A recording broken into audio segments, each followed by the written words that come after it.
So hello folks, welcome back to my channel. So from today's session we are going to cover the Java collection concept. So Java collection concept plays an important role in a complete Java language. So we can say the Java collection concept is the heart of Java. So if we are going into any interview room, so if we know the Java collection, then we would be a very confident person in that interview room, and maximum number of questions that would be asked in the interview would be from the Java collection concept. So this is a big concept, so it will take time, but if you just follow my all the tutorials, you will get the clear idea about what is Java collections step by step, and what are the different hierarchy that is maintained in the Java and other things as well. So to begin with, we'll start with the session. So we will go with the need of Java collection. So we will talk about why we require a Java collection, right? So if we want to declare some, so here I have just created a demo class, and which is having the main method. So if I just want to declare some variables, then I can declare directly like int a is equal to 10, int b is equal to 20, and so on. So like in this case I just want to declare some two variables and their values are correspondingly 10 and 20. So I can directly mention the syntax like this.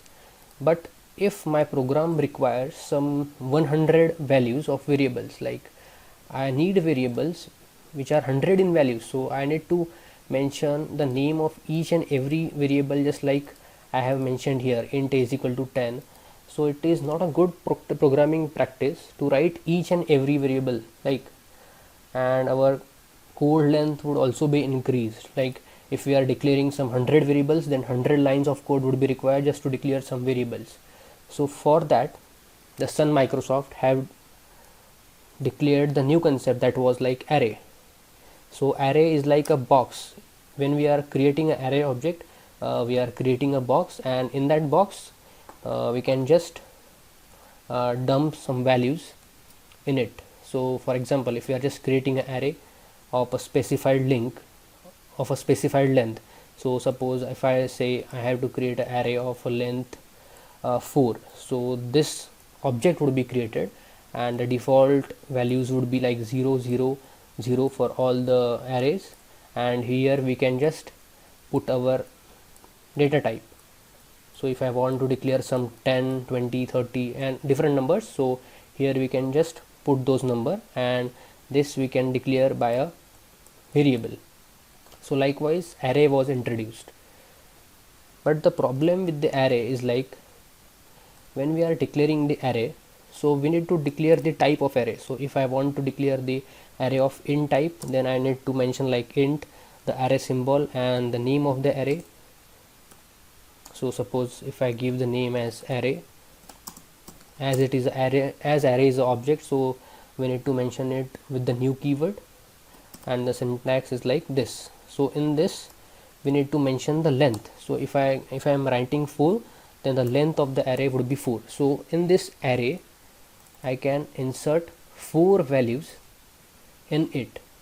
But the problem is here I have given int, so I can only insert the int primitive data type in this array. So if I want to insert the string data type, then I won't be able to insert in it.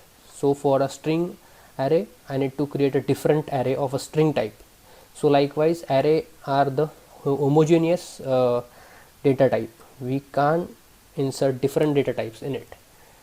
And the one more observation if you see is like here we need to explicitly mention the length of the array. So here I have given 4, so the static length of this array is like 4. So if we are trying to insert the 5th digit, then we will get exception for it.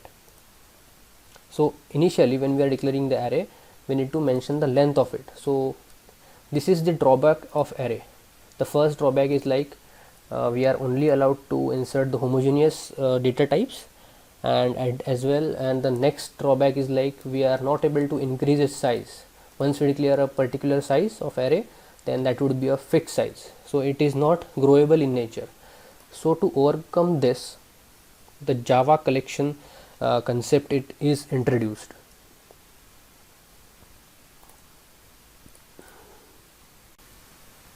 So as I have mentioned that if we are trying to add the fifth number in this array of 4 length, then we will get the exception. So we will quickly see what kind of exception that we are getting and how we are not allowed to add the fifth number in a length of 4 array. So I am just inserting the numbers at the particular index. So on the 0th index I am inserting number 1.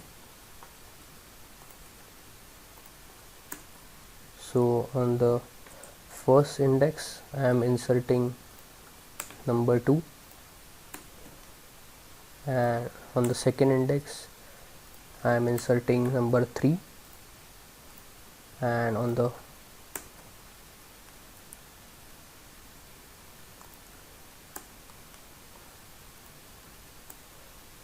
third index I am trying to insert number 4. So the total length of array, which was 4, so it is covered now. So now I will try to insert the number on the 4th index, that is the length 5th of it. So we will not be able to add this, so we can see this. I will just run this code.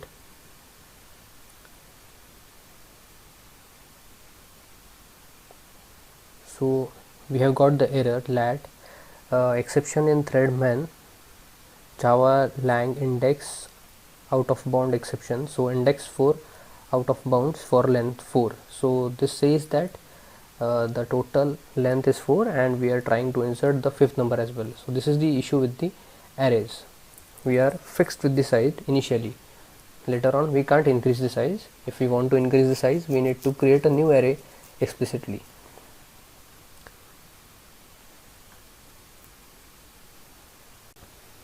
So here you can see my white screen because I have just changed the interface or the color scheme of it. So if you are using this editor, that is Intel IDEA, then you can just go on view, then click on quick switch scheme. So here you can click on the color scheme and from here you can switch. So earlier it was like black, so for the video purpose or it should look better, I have just switched it to default, so which is like white one. So moving on to the topic.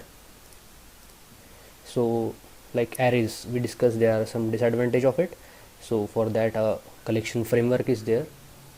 So the one of the implementation of collection framework, or we can say one of the class that we can use as a part of collection framework is array list. So for that we can just create a list. So what is list and other stuff we will discuss in later tutorials, but just for an comparison perspective I will just show you how it is beneficial than a normal array. So here we are just creating a list object. So the syntax is list, it is the object, and then we are writing it for the array list. So basically now here we are creating the object of the array list class. So here many methods would be there, so that we can use.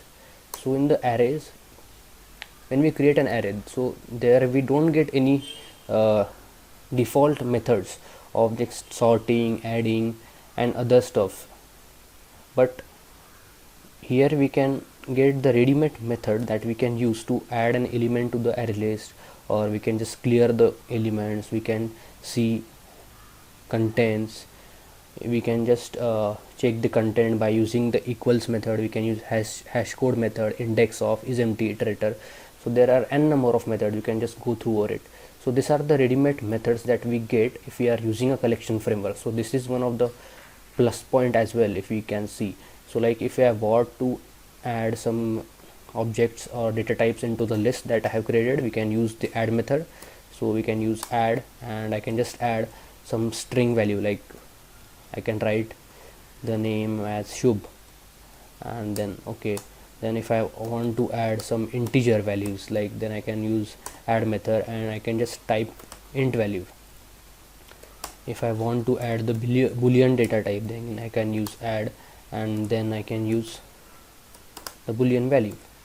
So likewise we are adding the different data types into the list, like this is a string, this one is an integer, this one is boolean. So this facility is not available in a normal array concept. So this is one of the advantages. And other advantage you can just note over it is like we will get the ready-made methods like add and just now we saw.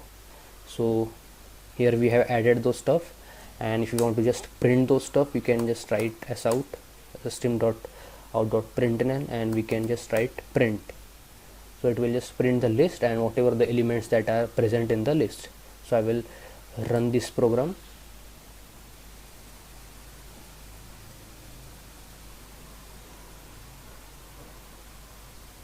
Yes, so here you can see all the different data types which I have added are visible into the list. So there are some performance issues also with the collection framework. So I will just elaborate one example how it is impacting the performance. So when we are creating the list object, so by default the capacity of list is like 10. So when we are creating a list object, so I will show you how it works in the backend. So when we are creating a list, then by default the capacity is 10. So you can just see, I mean this is like, this will be 1, this would be like how need to write, yeah, so this would be 1 2 3 dot dot dot, and this would be the 10th capacity box. So this is the default capacity. So when we are filled with the 10 elements, and if we want to add the 11th element in it, then what would happen? A different array list or a different object would be created in the backend, which would be having the new capacity in it. So the formula for getting the new capacity is like this. So the new capacity is equal to old capacity, that would be multiplied by 3, and the total would be like divided by 2, and then plus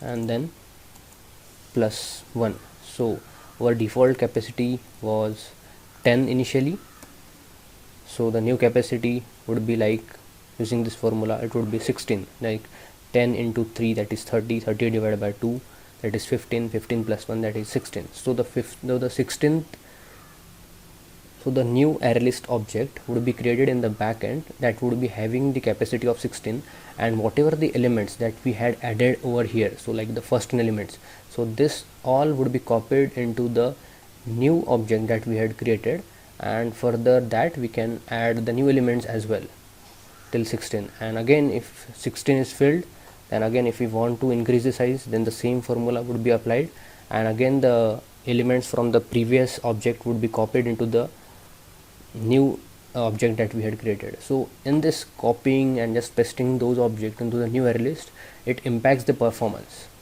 So it is always not recommended to use the collection framework if we want a performance, and if we want a good performance, then we can go with the arrays, and if we know the size of the elements that we are going to add in advance, then we can surely go with the arrays. But if there is a flexibility that we don't know the size that would be added into the list, then we can use the collection framework. So this is the basic difference, or you can see, I mean, what is the need of a collection framework, what is the comparison between arrays and collection framework, and how the collection frameworks impacts the performance. So from the next tutorial we will just start with the exact collection frameworks. We will do the postmortem on the collection framework, what are the different interfaces present in it, what are the different classes, and much more stuff. So stay on.